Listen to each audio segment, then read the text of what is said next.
G'day fellas and welcome to a casted game. Spawning in on the south side of the map, playing as the French, it is Marine Lord. On the opposite side of the map, playing in the color red, as the Mongols, it is Casva. Ladies and gentlemen, welcome to Golden League. We are here in this knockout round match. It is going to be a best of 3, and that is correct. Marine Lord going to be facing up against Casva in the knockout rounds. That is correct. We'll be following this Khan around as we watch and witness, and we'll talk a little bit about where we are at the moment. So as you guys know, we are in the Golden League, and one of the things that is happening in this round is exclusive civilizations.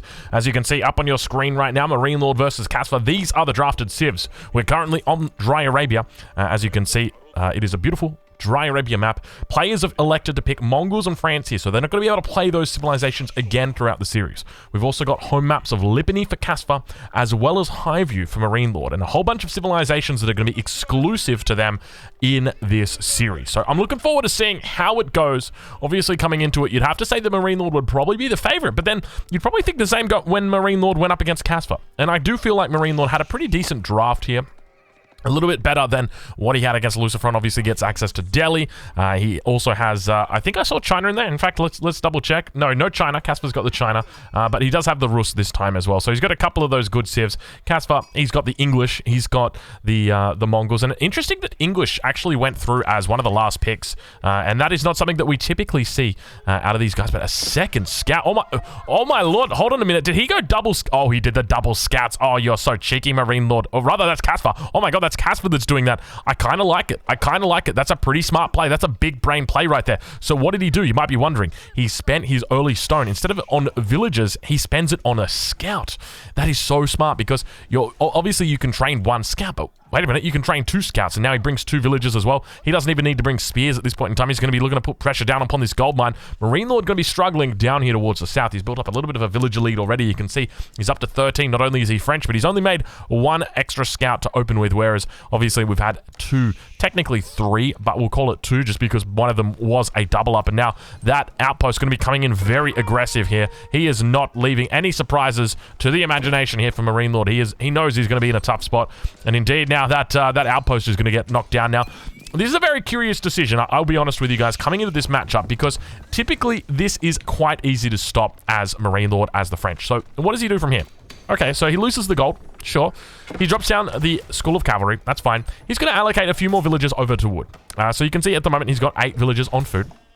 That's okay. As soon as he gets up to the castle age, he's going to be looking for 1 or 2 things. Number 1, or not 1 of 2 things, but 2 things he's going to be doing. Number 1 is going to be dropping down an archery range and training archers. He's probably only just going to get a handful, 3 or 4. That's probably all you need, typically. And then the second thing is he's going to be going into the School of Cavalry, and he's going to be getting scouts from there. But things are a little bit different now. Why are things different, you might wonder? Well, I'm glad that you asked. Well, archers aren't actually going to be needed in this situation because we don't have any spearmen out, at least not that Marine Lord knows about. In fact, I should say that Marine Lord doesn't know that there are not spearmen coming out. He may suspect that there are, but there are scouts that are out, and that is exactly what Caspa is going to be looking to do. He's going to be beginning harassing down or rather going to be receiving the harassment here of Marine Lord. It feels so weird to have Marine Lord on the French and not on the Mongols. You guys know he loves to play those Mongols, and now harassment going to be coming down here, and he's going to be careful here not to lose. He's going to be doing a bit of a ring around the rosy. He gets the extra hit there on the scout, now going to be forcing him off. Khan going to be coming back as well. Outpost going to get up. There's 2 villagers here, so no real surprises. This outpost going to be used to daisy chain. We see now the wolf going to be coming in, and Marine Lord going to be witnessing that as well. But we're going to be seeing another outpost probably coming down right here. Is that where he looks to go? I would be going right there, as long as you're within range of that those villagers. At least you could even force those villagers to come out. But now we can see that the School of Cavalry going to be coming up. So does he look to drop that archery range immediately? Is he going to be going into scouts? And it might be a bit dangerous going into scouts, honestly, with the way that he's positioned here. Let's see what he does. He is going to go into scouts. We are going to have an archery range drop, so he is doing the standard approach to this. But remember, the standard approach is usually against spearmen. So what's the difference here? Well, first and foremost, your archers are going to be able to kill the villagers, but there's no spearmen for them to kill. So they're kind of like, they're a little bit redundant. But then in addition to that, going scouts to to siege down the outpost, well, it's going to work for you, but remember that scouts are very effective at killing each other. So it's going to give them an extra 10 damage when they're attacking each other, and we can see they're going to be running around and looking to do damage here. So it's going to be very easy for him to sort of make sure that he tries to swing the tide of battle. And now we can see Casper behind this. He's going to be looking for an age up. No Uvu, rather there is an Uvu coming down. No pastures coming down at this point for him. And now he's going to be able to utilize this, and we can see the Khan actually being pretty annoying here against the villagers, but I do like the fact that he has opened up in this scenario, just going heavy scouts. Behind this, you can remember, or you can think about the fact that he's probably going to be going into professional scouts as well. Scout actually trying its best to do some damage in here. You can see it wigging out like crazy. Going to be turning his attention towards the outpost. He'll be falling back from this position. He'll be looking to add in a new lumber camp over on the other side there. Obviously needs to be cognizant. In fact, he's already added in another lumber camp, so not even going to be going off this. He's going to force his enemy to come all the way around. I think that's a smart choice, and now we see multiple archers beginning to come out for Marine Lord as well. He's going to be in a pretty decent position here, so just remember, he's investing in a lot of scouts in this position, so going to be adding in even 2 more scouts behind this. He's up to 5 already. He's going to be able, from there, to go into professional scouts, and then he's not losing the value on those scouts, because, you know, typically you'd think, oh, well, I've got 7 useless scouts. Well, hold on a minute. They're not useless now, because you can actually use them to go into professional scouts. So we can see more scouts now moving into position here, looking to jump inside that outpost, and we see Casper's reached the feudal age. You're going to see a lot of arrow slits coming in, and indeed we do. 1, 2 arrow slits going to be coming through. This outpost not going to be too long for this world. You can see it trying to take out a number of those archers on the back line, because keep in mind the scouts do heal. Scout's going to manage to come out. It looks like he's going to be trying to do his damage as he comes through here, looking to pick off that 1 scout. You can see it's down to 1 health. It was on 2 health. He manages to get it. Marine Lord going to be happy with that little pickup. It might not seem like a lot, but I tell you what, feels good when you get that 1 scout down, considering it was on such low health. Now behind this, what does Casper look to do? He's gone off gold. He's actually fallen back off gold. No sheep underneath the town center. Starting to look a bit concerning for him. He doesn't actually have any pastures behind this as well. So been putting a lot of attention on the front line. And now Marine Lord going to be giving us a little bit of a clinic in how to deal with these outpost Russians. And you can see the way that he pulls back the scouts when they reach that low health. He does lose 1, but these scouts are actually getting focused down pretty heavily here. So he might have to think about going into more scouts at this point in time. He's trying his best to hold on. Arrowslit's actually going to be coming up. You can see he's pulled back a lot of these low health scouts. He's going to have to fall back from here. Villager's going to be coming out and looking to repair. Casper looking to put on the pressure early in this series, and he is doing a great job so far. Got the Khan on the back line. Going to be coming in, doing a little bit of scouting, spotting exactly what is up. But Marine Lord's done a great job of opening back up his gold, so you can see he's got that mining camp ready to roll. 4 villagers on that one, so he's opened up the gold. You can think about going into professional scouts here, but just remember, his scouts are going to be healing up slowly. You know, I think it works out to be 1 every 3 seconds, 1 health point every 3 seconds. We can actually check that in the game time. 1, 2, 3. I think it's 2 seconds. 1 health every 2 seconds. So it's going to take about 4 minutes before these bad boys are all healed up to the top of the tank. Maybe about 3 minutes, actually. Villagers. Oh, this is terrible right now. Casper not paying attention and all of a sudden loses both of the villagers. Khan going to be going down as well. Probably paying attention over here. We can actually see that there was a horseman that was out and about on the map, and it's going to be coming and turning its attention over towards this position. We do see the first pasture going to be coming out, but he is going to have to drop down a Gur over on the berries. So second Gur coming out already for Casper. Not typically what you want to see. And this is the consequence of anchoring a little bit too hard into this position. You can see he's got quite a few outposts that are coming up over here. One of them obviously cancelled, but he hasn't thought about pastures at home. Sure, he's got 1 pasture, but it's only been briefly up. So he's going to need to get, you know, there's that next sheep coming out, but he is struggling right now for food. He's trying his best to get it up.